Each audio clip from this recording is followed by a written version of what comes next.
السلام عليكم ورحمة الله وبركاته كسو دوادا برنامجك أمابا إذا عدى فيدنمو راديو أمسوم أنيقوا آمنة مسوهلية وحان ستوسا إذن كالاسو هادلايا راديو أمسوم أو فدقيسو يهي مقالة بيرميغام عاصمة اللبات ee wadanka Britain iminka saacadu waxa ay tahay 7 oo 5 marka la fiiriyo waqtiga UK waxa barnaamijkeena ugu horeyn doona hadii ay yiraahdo warka oo ah u badan waliba warka caalamka iyo wararka quseeya wadanka UK iyo Soomaalida joogta kadibna waxa aad dhageysan doontaan hadii ay yiraahdo barnaamijkii muusiga adduunka oo galab kasta oo khamiisa saacadahan oo kale aad hore u maqli jirteen warkii baan iminka ku bilaabaya madaxa hay'adda MI5 ayaa sheegay in qatarta argagixisada ee wadanka boqortooyada midoobay ee UK ay marayso heerkii ugu sarreeyay oo ay gaarto muddo 3 sanadood oo la soo dhaafay Andrew Baker agaasimaha guud ee hay'adda mas'uulka ka ah ammaanka qaranka UK ayaa u sheegay raadiyaha BBC4 barnaamijkiisii maanta in booliska iyo hay'adaha mas'uulka ka ah sirdoonku ay baajiyeen 6 isku day oo lagu maleegayo falal argagixiso sanadka la soo dhaafay oo qura Andrew waxa uu sheegay intaas tahay tirada ugu sarreysa ee uu xasuusto intii uu soo joogay 2 sanadood oo uu shaqada ku jiray isla markaasna ay tahay tiradii ugu sarreysa ee la baajiyo tan iyo intii ay dhaceen weeraradii lagu qaaday Mareykanka 11 Sebtembar sanadkii 2001 Andrew Baker waxa uu sheegay in ku xiriirida ay argagixisadu ku xiriirayso oo ay isticmaalayso qadadka internetka oo aan la raaci kareynin ay si adkaysa in la socdo dhaqdhaqaaqooda halka booliska iyo saraakiisha sirdoonkuna aanay awood u lahayn inay baaraan xiriirka dadka dhexmara iyaga oo aan u haysan waareen sharci ah oo maxkamadi goysay ugu yaraan 8 qof ayaa ku dhintay dhulgariir ku dhuftay dalka Chile dhulgariirkaas oo quwadiisa lagu sheegay 8.3 magnet oo ah qiyaasta lagu qiyaaso dhulgariirada ayaa sababay in laga daadgoreeyo goobaha uu haleelay ee dhanka waqooyiga wadankaasi ku yaala dad tiro badan dhulgariirka ayaa keenay in dhismaha guryuhu Raxmaan badweyntuna ay kacdo oo daadad soo fatahmaan saraakiisha cimilada ku takhasusay ayaa xitaa xilli hore ka digay inay dhici karayso tsunami soo laabata oo daba taala dhulgariirka inkastoo taasi markii dambe ay ka noqdeen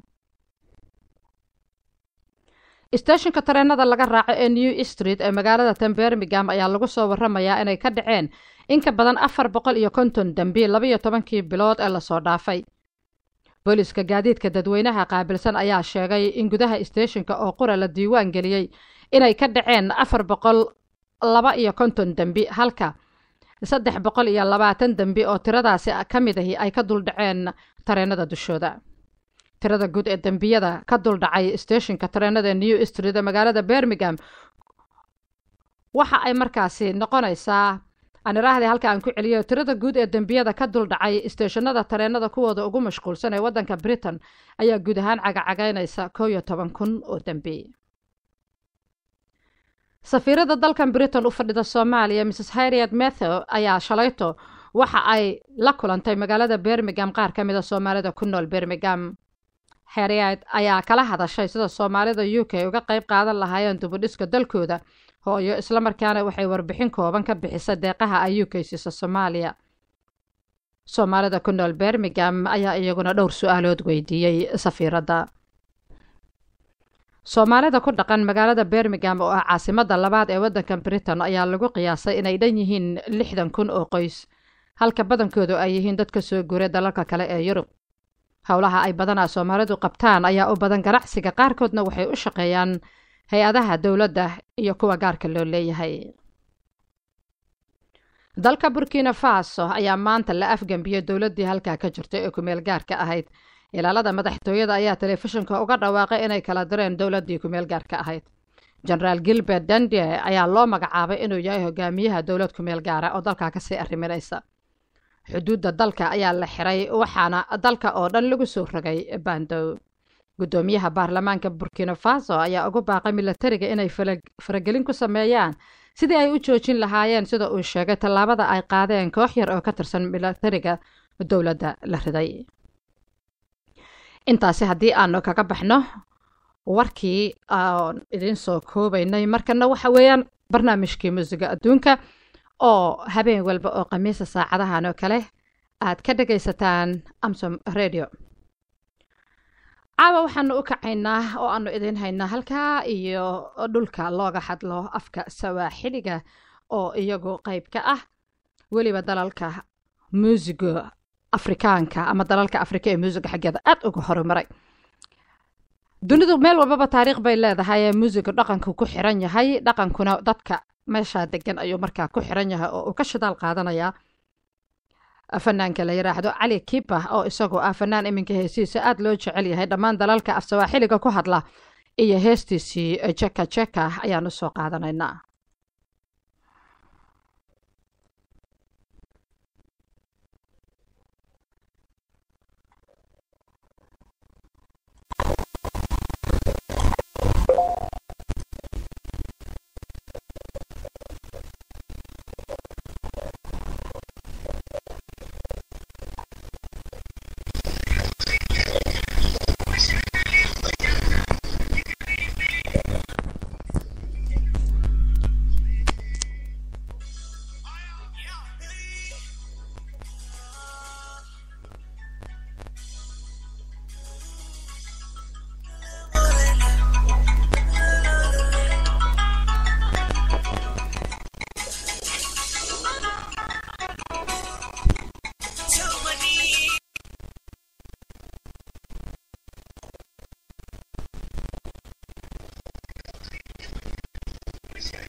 waa tahay waxba ka dhacay haddaanu halkaa kaga gudubno heesta waxa aan iminkana aanu soo qaadan doonaa haddii eebba yiraahdo hees kale oo iyaduna ah Soomaali. heestan iyaduna 70-meeyadii ayay soo baxday. waxaa ku luuqeynaya allaha u naxariisto hobalkii maxamed suleymaan tubeec. adduunyada nin dhoofiyo ninkii degan dhulkii hooyo. heesta dhoof baa la yiraahdaa. dhegaysi wacan.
waa tahay heestii dhoof haddaanu intaa kaga gudubno markana waxaanu soo qabanaynaa hees hindi ah oo la yiraahdo aab jayse koye mire waxa ay ku jirta filankii qurbani oo isagana la dhigay sanadadii 80aadkii heestan waxaa qaaday oo ku codeysay gabar la yiraahdo Naziya Hassan allaha u naxariisto oo dhimatay oo reer Pakistan ahayd oo markii dambe cudurka kansarka u dhimatay iyadoo aad u dhalin yar oo 2 caruur oo kaliya dhashay Naziya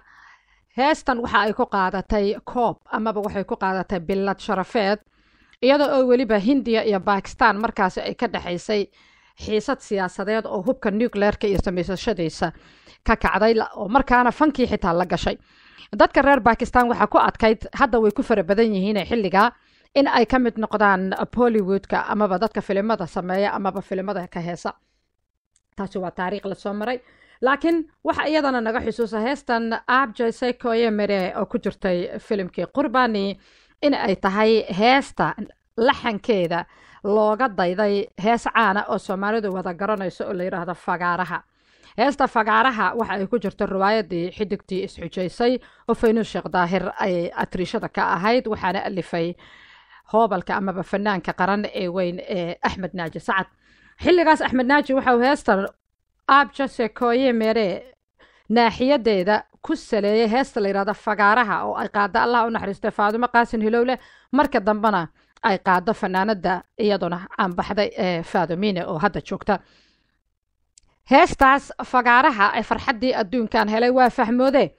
waxa laga alifay amaba lagaga dayday heesta iminka aan ciyaari doono hadaba dhageyso wacan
واتهاي ان heesta Soomaaliga ah heesta laga alifay hadaan idin yara xusuusiyo waxa weeyaan farxadii adduunkan helay waa fahmoode fagaraha fiirsada fagaraha wala xusuus bay ahayd sanadadii 80aadkii ayaa riwaayada xidigtii isxujaysa la dhigay en heestan aan idin sheegayana ay markaasi qayb ka noqotay iminka waxaanu aadaynaa halkaa iyo heesihii Mareykanka waxaanu soo qaadanaynaa hees ay qaaday fanaanada caanka ah oo iminka dhimatay Whitney Houston waa I Wanna Dance with Somebody.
waxaan doonayaa cid aan la cayaaro ama cid aan la jecso I wanna dance with somebody iyo Whitney Houston haddaanu halka aanu kaga baxno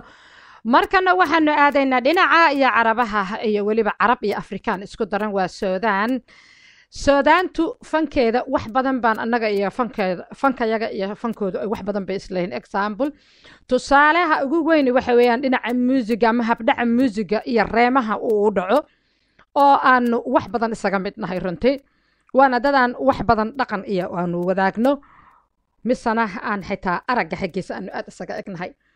heestii law caarif cayunak iyo dhinacaas iyo wadanka Suudaan ayaan u kici doonaa waxaad dhageysanaysaa wax naga xusuus ah waxa weeyaan barnaamijka muusiga adduunka ama muusiga caalamka International Music Program oo idinkaga imanaya Radio Amsom oo fadhigiisu uu yahay magaalada Birmingham ee wadanka Ingiriiska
توهت العيون ورقصت المشاعر وانا معاها كون